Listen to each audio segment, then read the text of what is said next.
If any American politician tries to tell you that Islam is a religion of peace, I think that politician should be hunted down by a pack of vicious dogs.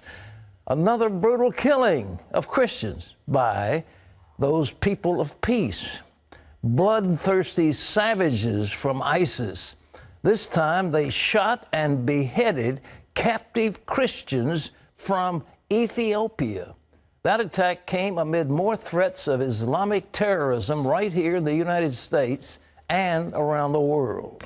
That's right, Pat. An Ohio man reportedly planned to attack American soldiers, and a new ISIS video says there are sleeper cells in Europe and Australia. Heather Sells has our story. On Sunday, the Islamic State released a new video that appears to show the coordinated executions of dozens of Ethiopian Christians. The video depicts ISIS gunmen shooting the Christians in a desert area. It also shows ISIS killers beheading other Christians on a beach. The Ethiopian Orthodox Church is condemning this latest ISIS atrocity. A spokesman said, "Our fellow citizens have just been killed on a faith-based violence that is totally unacceptable. This is outrageous."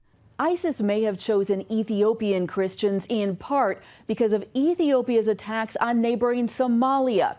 Its population is largely Muslim. Ethiopia so far has not responded to the killings. The latest video is similar to one released in February that shows the beheading of 21 Egyptian Christians on a Libyan beach. The Egyptian government immediately responded to that with airstrikes. The new video represents the growing strength of ISIS in Libya and comes as ISIS continues to show strength in both Europe and the U.S. Former German rapper Dennis Kuspert is featured in a new ISIS video that threatens to activate sleeper cells in Germany, Britain, and Australia. There's also concern in Britain about a friend of the radical Muslim Anjameh Chowdhury taking his 4 children to a part of Syria controlled by ISIS. In the U.S., authorities arrested 6 people in San Diego and Minneapolis on Sunday as part of a nationwide probe to locate those here that are recruiting for ISIS overseas. This radicalization piece cannot be underestimated. The social media campaign and savviness of ISIS and the propaganda is what greatly concerns us as Homeland Security officials because they can radicalize from within the United States, sort of the enemy within the United States. Another threat, terrorism supporters training overseas and returning to the U.S. to launch an attack. An Ohio man is being accused of just that. After training with terrorists in Syria, the FBI says he was planning to kill U.S. soldiers execution style. Meanwhile, the latest ISIS execution video has not been verified, but it appears to show the growing strength and resolve of what is clearly an international terror threat. Heather Sells, CBN News. Thanks, Heather. Our CBN News terrorism analyst, Eric Stakelbeck, is with us. Eric, I am shocked and horrified at what ISIS is doing. Ethiopian Christians, tell us about it. Well, Pat, look, this is part and parcel of what ISIS is trying to do right now in the Middle East, and they're doing a pretty good job of it, unfortunately. They're making clear in the Middle East, in North Africa, that they want to liquidate Christians. This is an openly genocidal campaign, Pat. It's really reminiscent of what Adolf Hitler did to the Jewish people in World War II.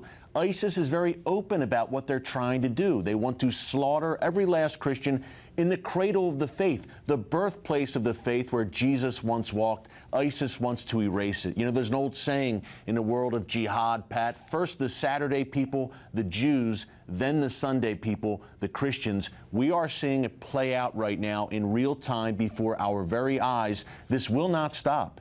ISIS is beheading, burning, enslaving, even turning Christian women who they capture into sex slaves right now in Syria and Iraq. Eric, you know, we are a powerful nation, and the other nations of Europe together with us form a very strong coalition.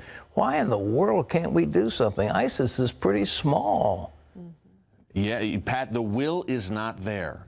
Western leaders just simply don't have the will. As you said, ISIS is not some 800-pound gorilla. Yes, they have some 30 to 40,000 foot soldiers, if not more, in the heart of the Middle East. They control some 35,000 square miles of territory. Yes, they're a formidable force in the Middle East. but they're no match for the might of the United States military or European nations. And Pat, we don't need a heavy U.S. footprint on the ground there. Think back to 2001 in Afghanistan. We had special forces on the ground working with the Northern Alliance. They routed the Taliban. We could do the same thing today in Syria and Iraq. U.S. special forces could work with the Kurds, who are fierce fighters, who are very pro-American, with Assyrian Christians, with some of the more moderate Sunni tribes. Pat, they're begging for help. They're begging for leadership, yet the leader of the free world right now, us, is MIA.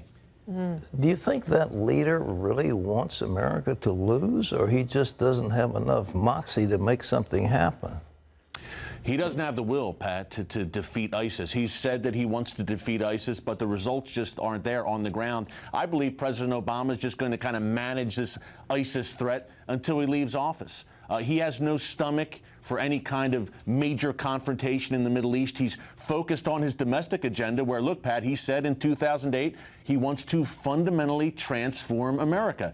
He's doing a pretty good job of that. He's also fundamentally transforming the Middle East and North Africa in a horrible way that's going to take years beyond 2016 to recover. Not only is he refusing to decisively crush ISIS now before the threat continues to metastasize, and it is, by the way, Pat, expanding throughout the region, one of the most egregious things that President Obama is doing is embracing the Iranian regime, an avowed enemy of the United States, the head of the global terrorist snake for the past 36 years. He has guaranteed with this nuclear deal that he wants to strike with Iran, he is virtually guaranteeing a major Middle East war.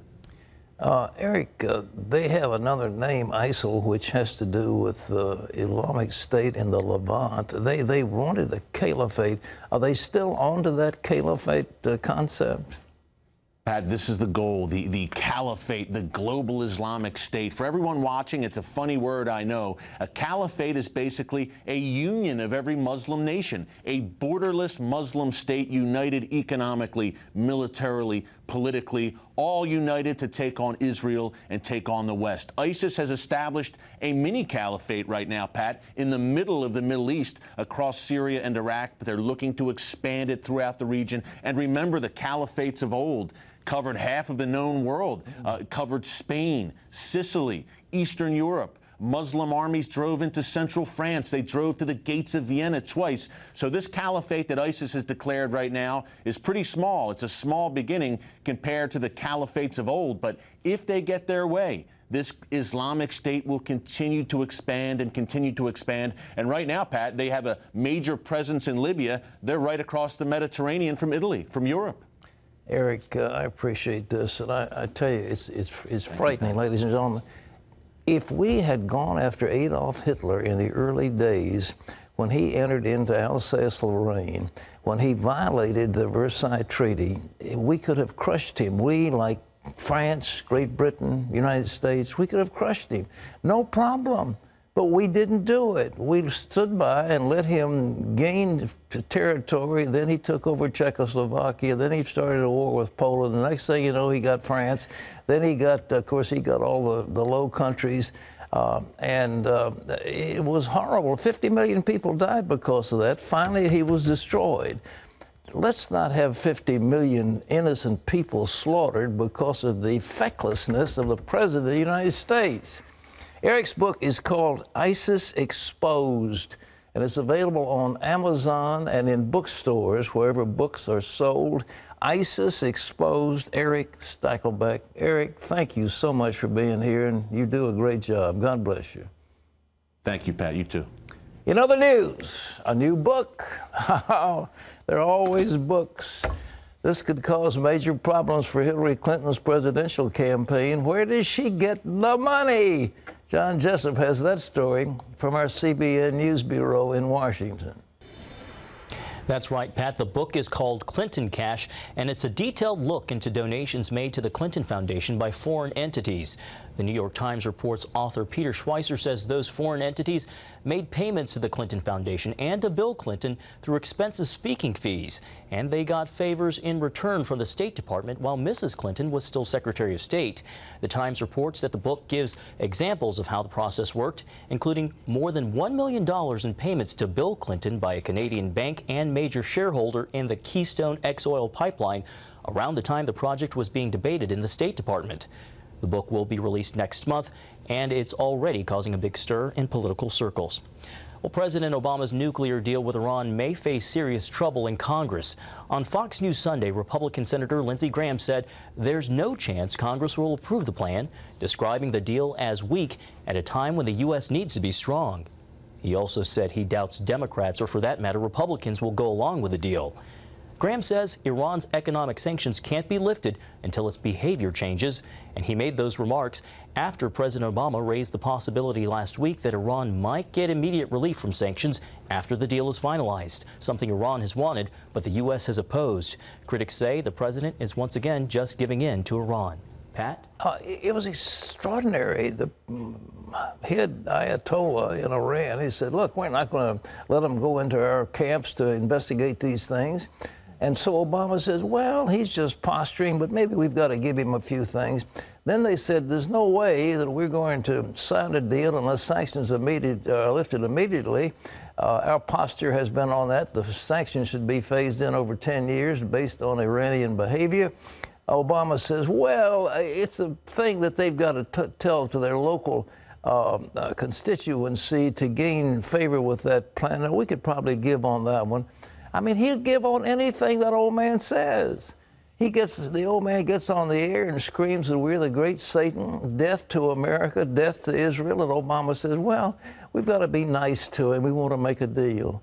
It just makes you want to get sick at your stomach.